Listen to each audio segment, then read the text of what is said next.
Let's see. Maybe I should raise that a little bit. Hang on. There we go. That's a little bit better. All right. So, hello everyone. It's a hot day here.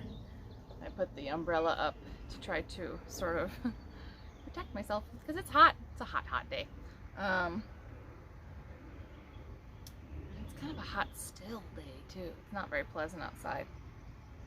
But you know, we got things to do, and today we are talking about tatting again.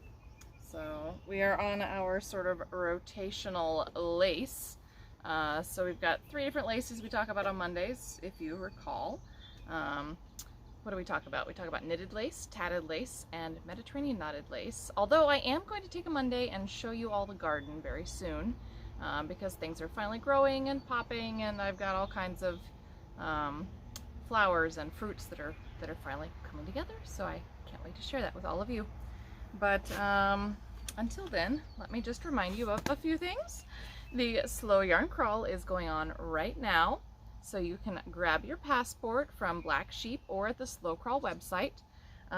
We've got 32 shops and 50, I'm pretty sure 50 patterns. And in addition to that, when you finish your regions or the whole thing, then you can be entered for prizes. And when you go to the shops, you get entered for prizes. You can participate online. We call it the couch crawl. And you can make a purchase, which then will get you the sticker and the codes as part of your Slow Yarn Crawl. So you can finish off a crawl on the couch, or you can do the whole thing on the couch. And we also have something called the Experience Challenge. So to do the Experience Challenge, you post a photo of a completed experience on social media, and you use the tag 2021 SYC Experience. And we have special drawings that go on throughout the summer.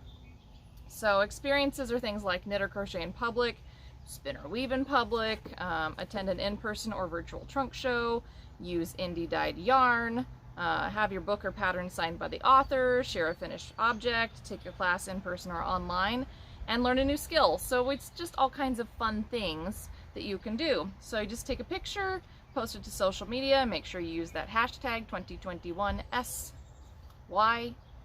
for Slow Yarn Crawl Experience. And then I'll find you. And I've already seen that there are some experiences that are going up. So, you know, participate. Even if you aren't necessarily doing the slow crawl, you can still participate in this because we are going to draw prizes. It helps us get the word out that we are having the Slow Yarn Crawl. So anyway, this month, of course, we're in June already. So this is our halfway point of our year of self-care. So you're supposed to be crafting in the sun. Well, I got a lot of sun today. It's really warm. And hello, Brooke and Bev and Kathy. Nice to see all of you. Welcome to the deck today. We're back on the deck. I thought about going to the porch, but the porch is a little noisy because I have all the trucks that go by. I'm on a highway, so I decided I was going to come out here and throw the umbrella up and try the deck again this time. Let's see. I think this Wednesday, are we back to weaving or are we on sewing? We did spinning. We might be on sewing. I'm not entirely sure. I put the events up and then I always remind myself. But I do have some fun things that I need to do, and I am actually going to be taking a long-sleeved shirt for a friend.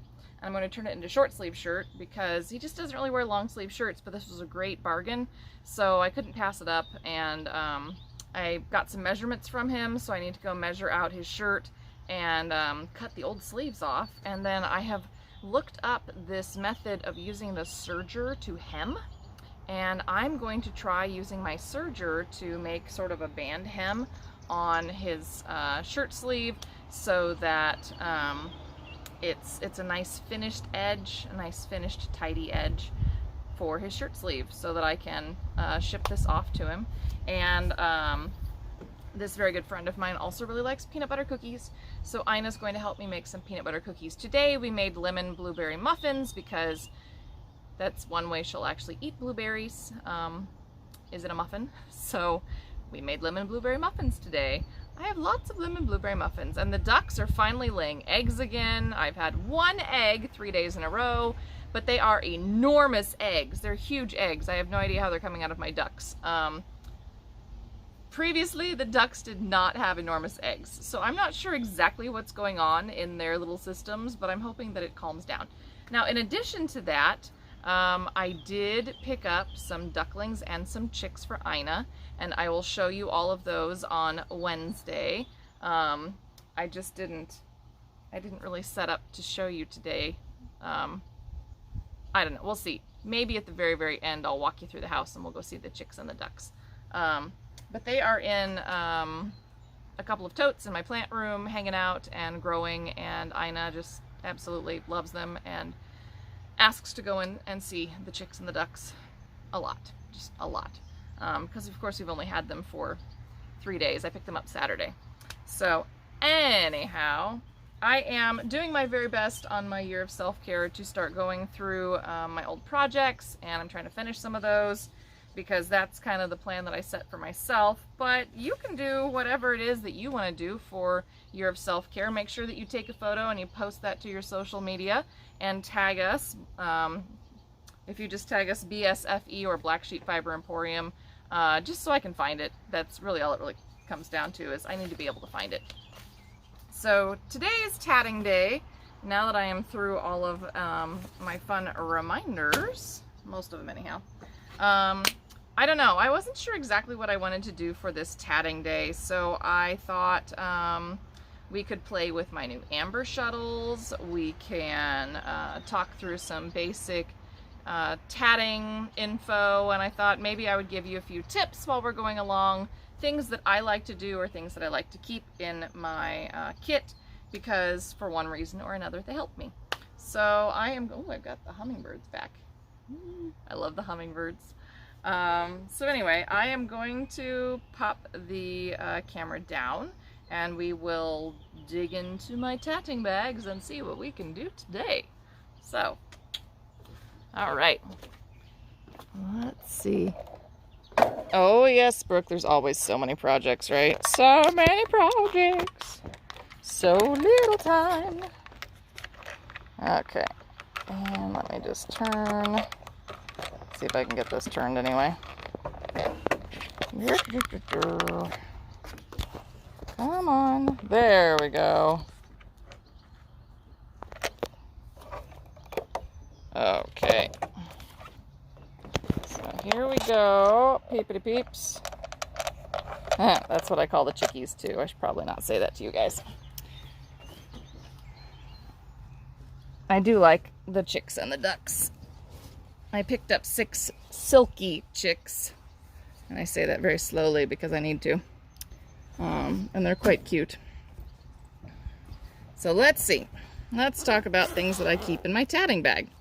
This is my tatting bag, one of them. I have many. This is actually a Vera Bradley jewelry bag, I think, but I really like it because it has a couple of pockets here. I've got a couple of zippered pockets. This one's actually a divided zipper pocket here.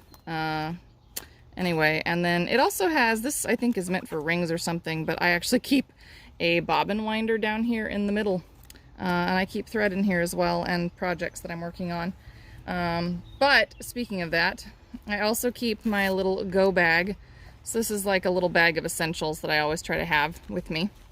And this is a like needle case, so this is nice. I put tapestry needles and also regular embroidery and sewing needles in here.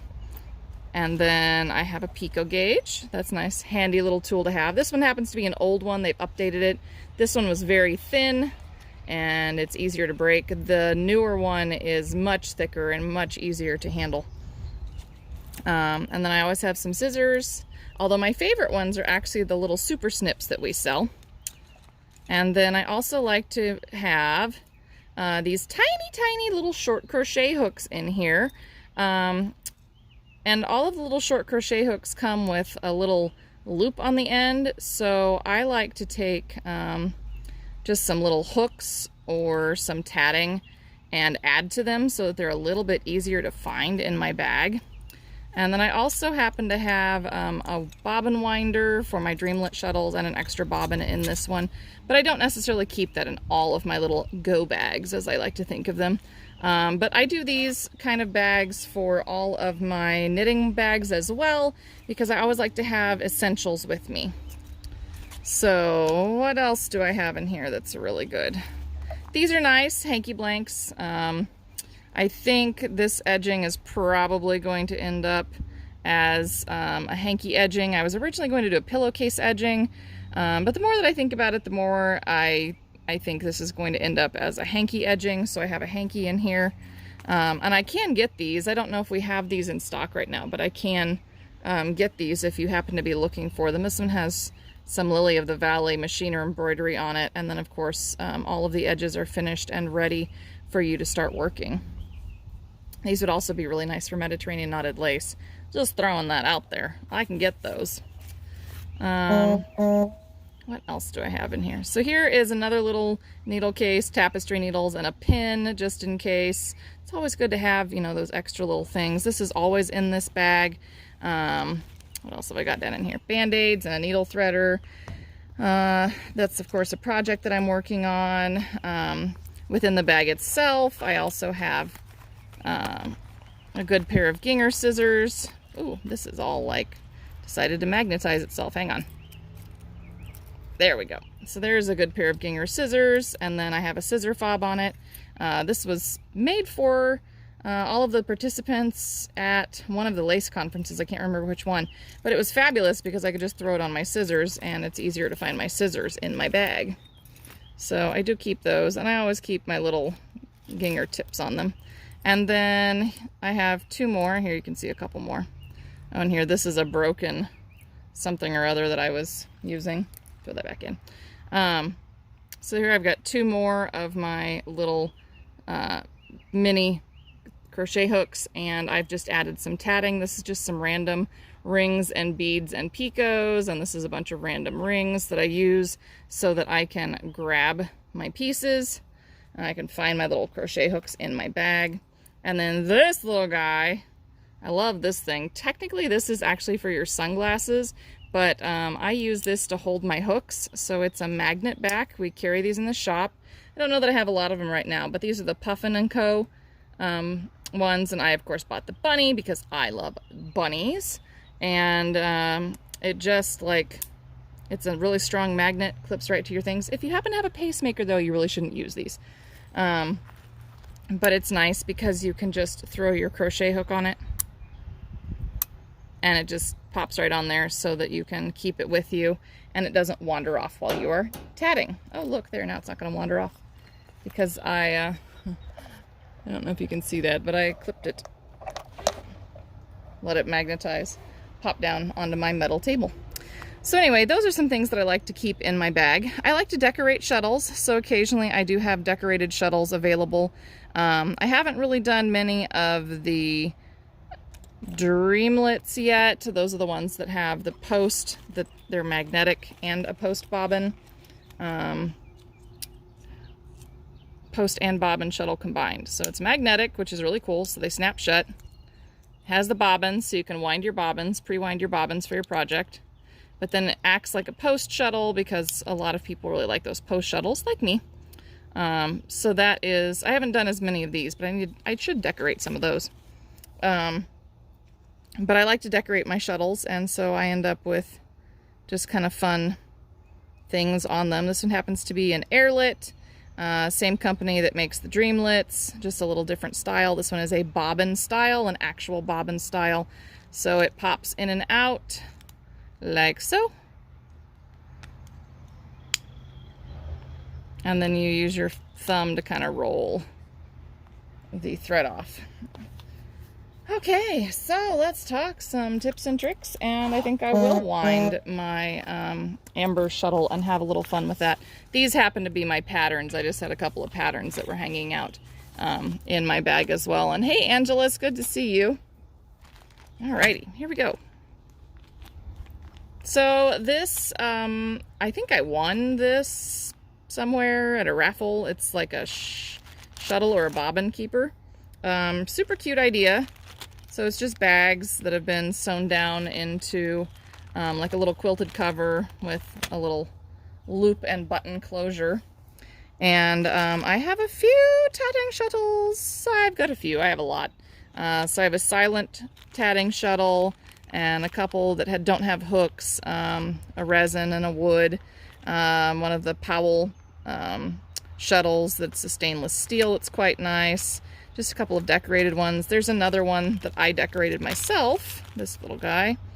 A little airlit with some butterflies and flowers, just for fun. So I've got bobbin-based shuttles there.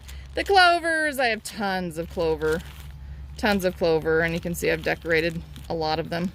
Not all of them, but a lot of them. And then here's the amber ones. So let's get out one of these guys. Let's try that one. And then I also have a bunch of dreamlets because I like the dreamlets. And I just finally gave up and I put them all in this little case so that, hey, at least I have all of my shuttles kind of together. That's not all of them. I'm lying if I say that's all of them. It's not. There's more. That's most of them, though. It really is. Let's see. So let's talk tips and tricks for tatting. Let's talk tips and tricks for tatting. So here we have our shuttle, because I'm a shuttle tatter. And that's a butterfly I had made with this size 10 Eliza thread. Just trying this out. So we'll try to make a butterfly again today.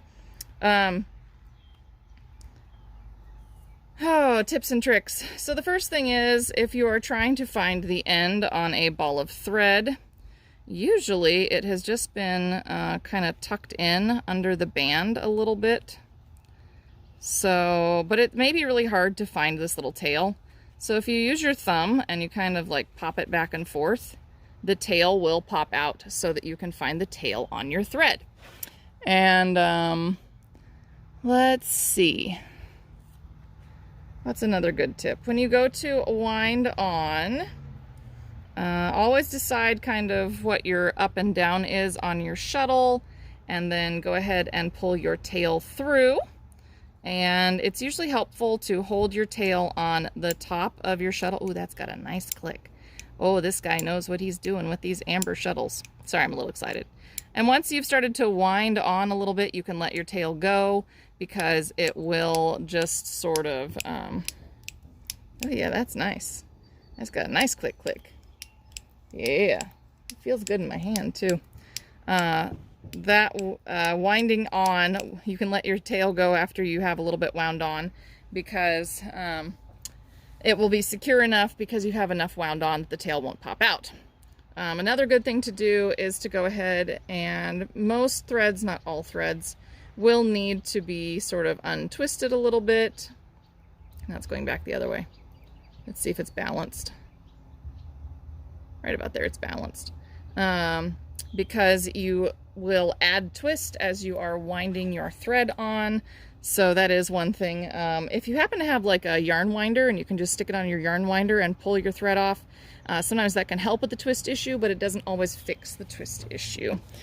And yes, that's right, Kathy. If you want some tips, I can give you some tips for decorating shuttles. I suppose we could decorate shuttles one day as well if people were really interested in that.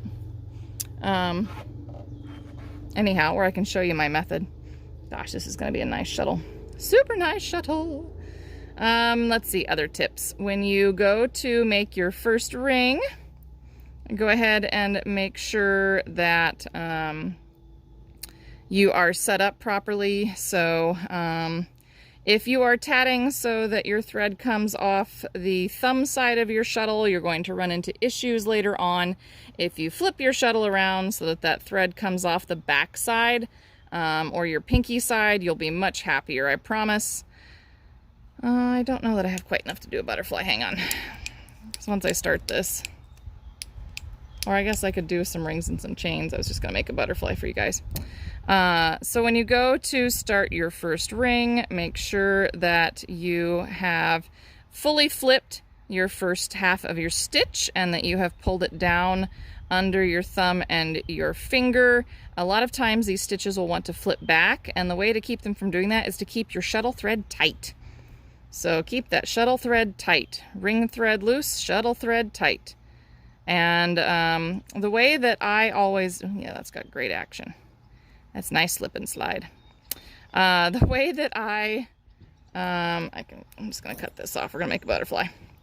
The way that I like to handle my thread and my yarn is as I'm making my stitch, I go ahead and I flip it and I hold my shuttle thread taut, and then I just take my fingers and extend them and pull my ring out, and that will put my stitch down into place. So my first half and my second half, as I just sort of spread my fingers back out, will pop it down into place.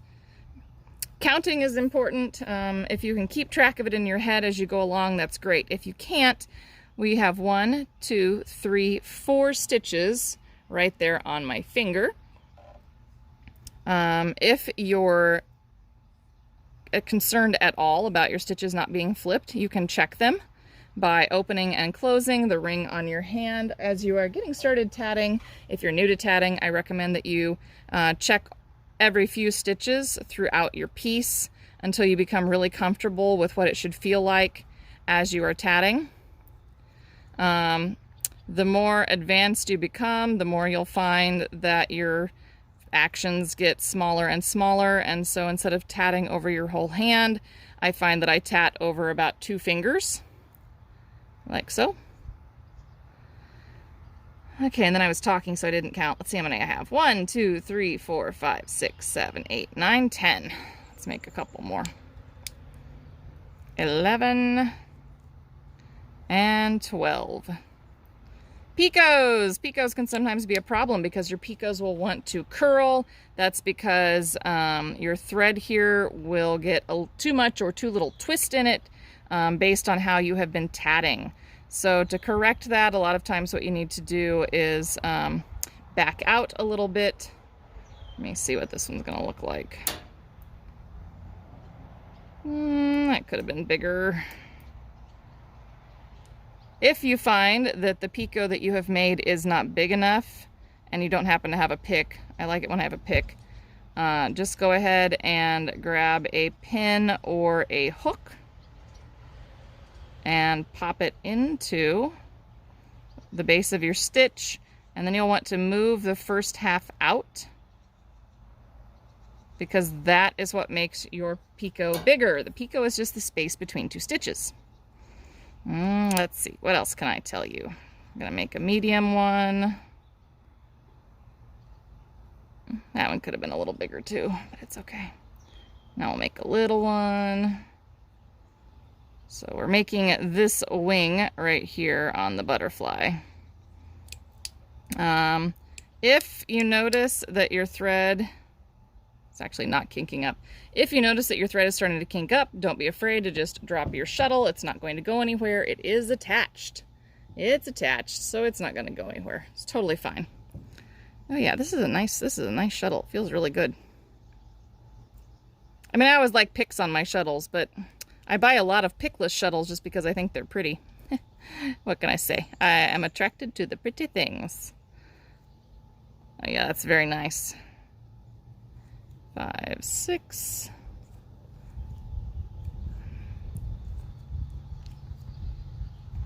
Let's see.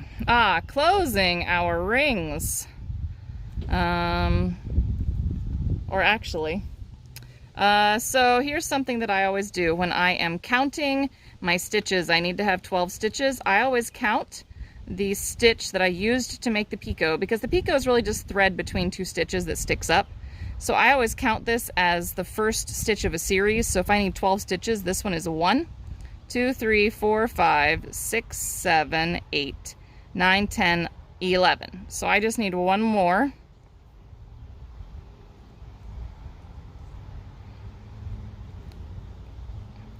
Now we're going to close this ring. So to close the ring, what you want to do is take your first and last stitch and place them together between your thumb and your finger. And you want to make sure that they're facing the same direction, so you don't want your ring to twist as you are pulling it shut. So you put it between that thumb and that finger and you pull down and pull it tight. The tighter that you pull, the more your stitches will be shoved together, but you have to remember that you'll have to do that for every single ring. So if you over tighten one ring, you'll have to over tighten all of your rings in order for them to look similar. What else can I show you? Oh, when you're doing your second ring in a series of rings, so whether it's 2 or 3 or whatever, in order to get your rings closer together, take that first half of your first stitch and almost lay it over the top of the last stitch that you made in the previous ring, and then tighten it down, because that is going to keep this space between your rings tighter. Now I didn't do that as much here, so you can see I've got more give between my rings, but if you want them to be tighter and closer together, that's what you need to do. Now those threads will sort of wiggle apart over time. They'll relax a little bit, and you will find that your rings will come apart more as your piece ages. 6, let's do 7. Let's see. Don't tat with bad thread. You can find a lot of tatting thread inexpensively in thrift stores and like Goodwill, rummage sales, yard sales, and that's great, but just remember to check the give of your thread. Make sure that it hasn't rotted before you spend much money on it, or before you spend a lot of time tatting with it, because thread will rot as it ages. It is, you know, it's mostly cotton, and cotton will rot as it ages, so you do need to check that. Let's see, what else can I tell you? I'm struggling with how to hold it. Mine is not smooth at all. Oh, how to hold the shuttle? Oh, let me grab, because I think, Kathy, that you are working with a clover. So, I mean, I kind of like the little bit of texture on my clover shuttles. This is right about where I work with it. Right here, my finger and my thumb are usually right about in there as I'm working. It's a slip and slide action. That tiny bit of texture does help you to grab the shuttle. We'll wind another one. And oh look, they're similar colors, except that one's supposed to be faux tortoise shell.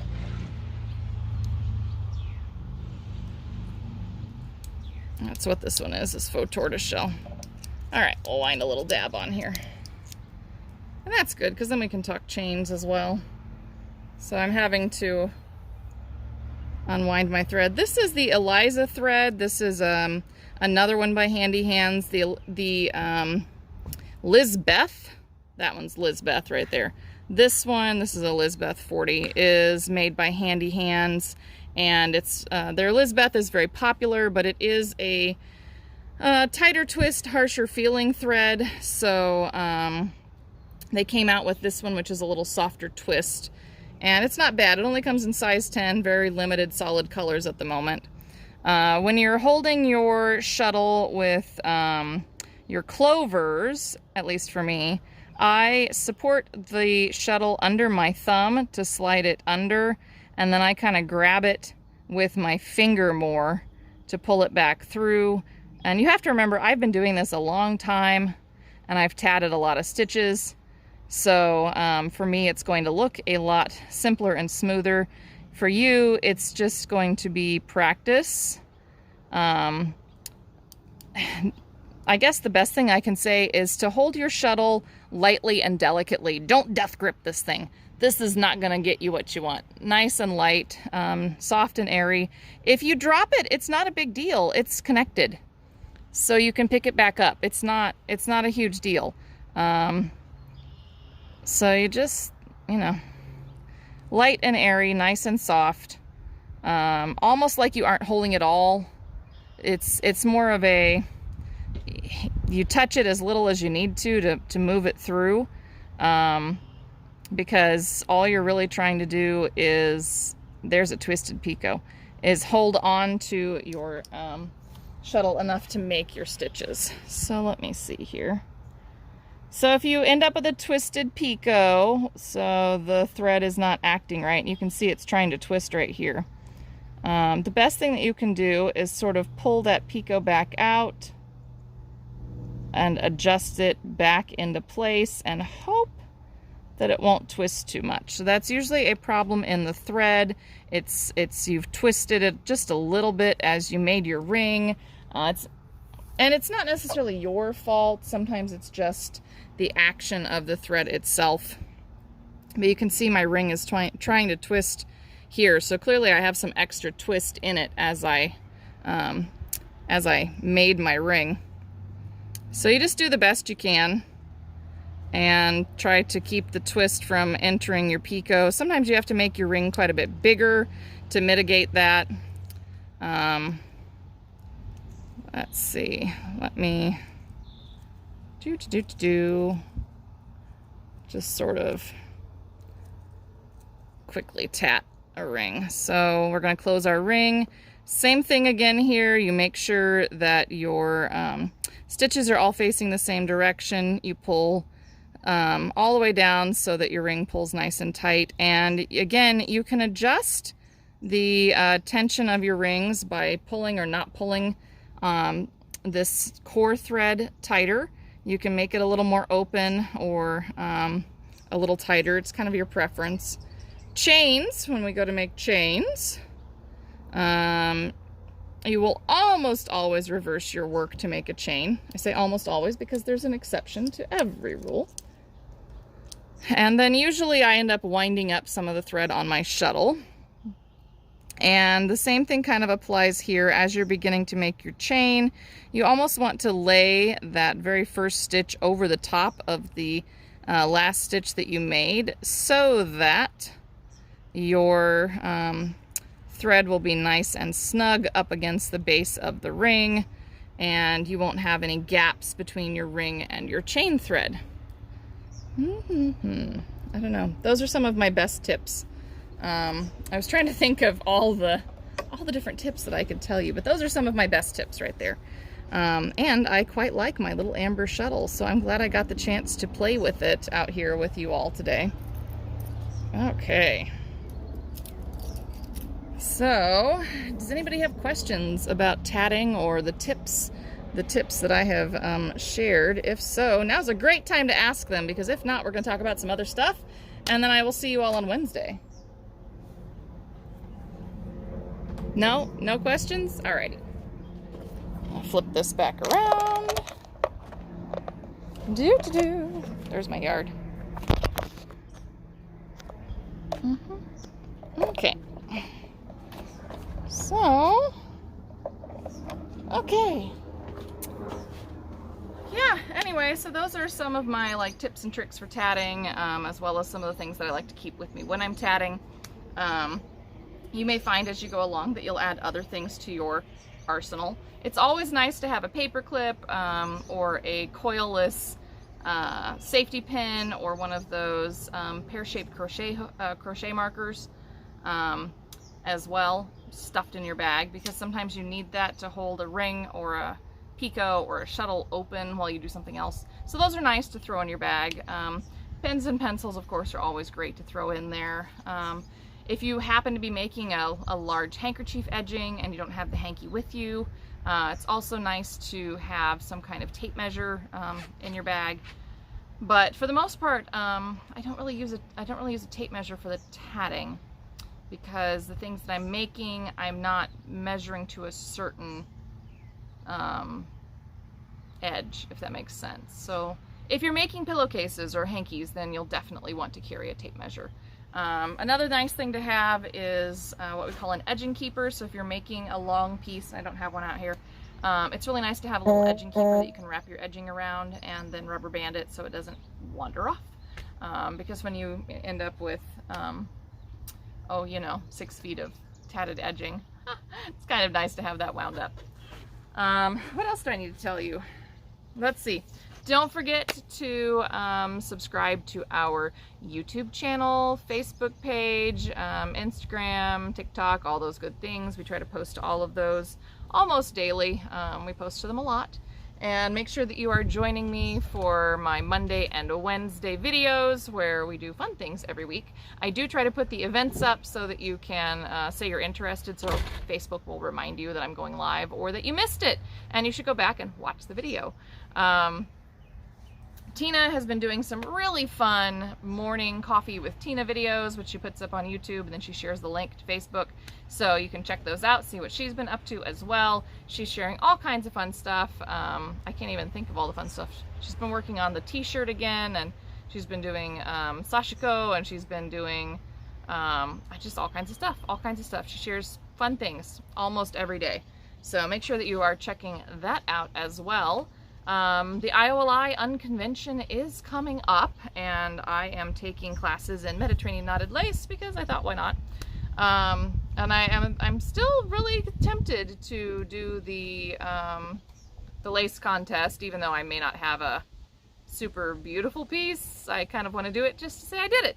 So that's still on my radar. I'm still kind of kicking around ideas and thinking about that, but I need to get it done if I'm going to do it. I am almost finished with the lace shawl that I was showing you guys last week.